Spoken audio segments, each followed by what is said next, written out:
Imagine hearing someone whisper your name from inside your walls, not outside, not upstairs, inside the walls. In the 1980s, a Massachusetts family believed their home was haunted. They heard voices, objects moved, doors opened on their own.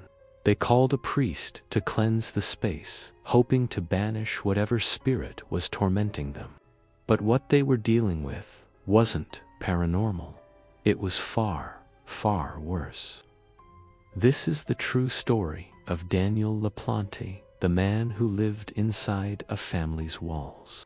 Before becoming one of Massachusetts' most terrifying criminals, in the quiet, seemingly safe town of Pepperell, Massachusetts, a teenage girl named Tina Bowen lived with her family.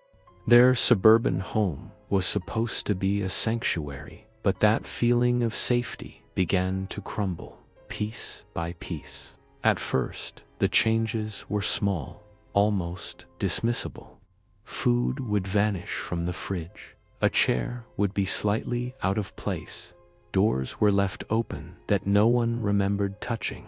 It was the kind of thing you'd brush off, blaming a forgetful family member or a simple oversight. But then the noises started. A faint scratching sound from within the walls, the soft thud of footsteps from an empty hallway, and then the whispering. It was always there, just on the edge of hearing, and it always seemed to happen when Tina was alone. Her family tried to find logical explanations.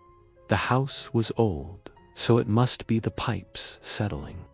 Maybe it was just her teenage imagination running wild.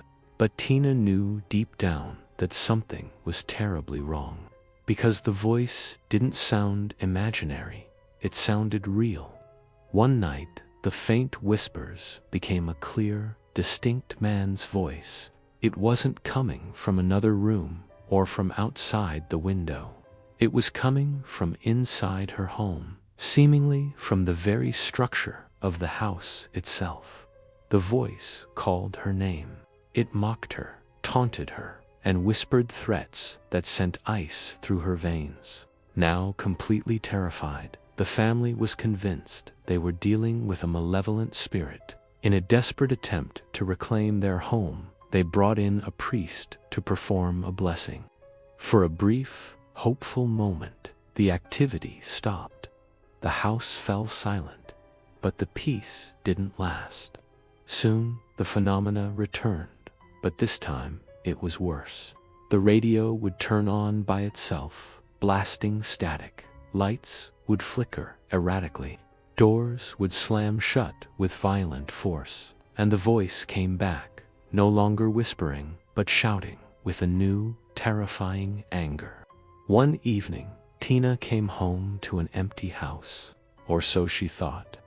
The moment she stepped through the door, a chilling premonition washed over her. She wasn't alone. The air was thick with an unseen presence. As if on cue, the lights began to flicker.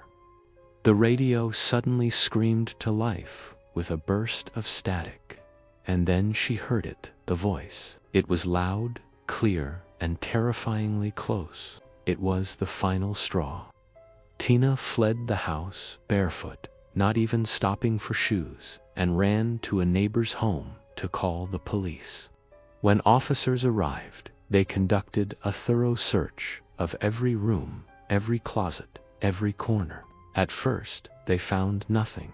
The house was empty and still. But as they were about to leave, one officer's gaze drifted upward.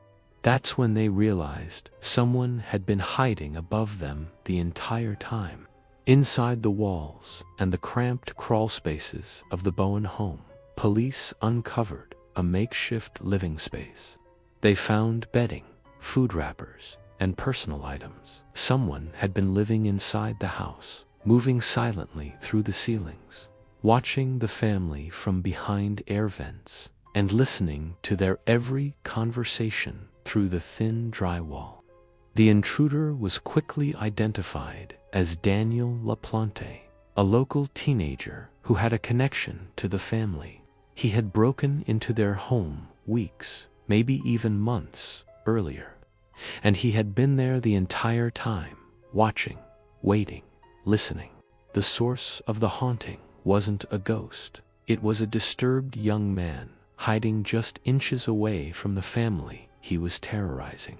LaPlante was arrested and charged with stalking and breaking and entering. The family could finally breathe a sigh of relief, believing their nightmare was over. But here's the most terrifying part of this chapter of the story. Daniel LaPlante wasn't kept behind bars. Despite the psychological torment he inflicted, he was released on bail. The legal system at that time didn't fully grasp the danger he posed. No one realized what he was truly capable of yet, because living in the walls was only the beginning. Just a few months later, in December of 1987, Daniel LaPlante broke into another home, this time in the nearby town of Townsend, Massachusetts. Inside were Priscilla Gustafson, who was pregnant with her third child, and her two young children, 5-year-old Abigail and 7-year-old William Benet. In a brutal and senseless act, LaPlante murdered all three of them. The horrific crime sent shockwaves of grief and fear across the entire state. This wasn't a random act of violence.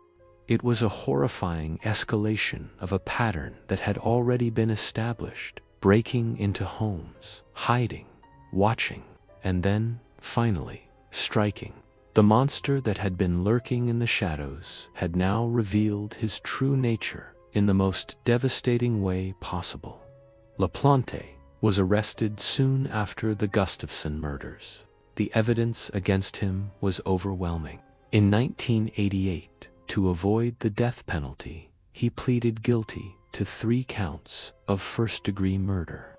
He was sentenced to 3 consecutive life sentences in prison, without the possibility of parole. He will never be released. The man who began his criminal path by hiding in walls would now spend the rest of his existence confined by them. The Daniel LaPlante case continues to haunt people to this day, and for one simple reason: it proves that the scariest monsters don't come from ghost stories or horror movies. They come from real life, and sometimes they're already inside the house. Thank you for watching. If you found this story compelling, please like and subscribe for more true crime content. Stay safe.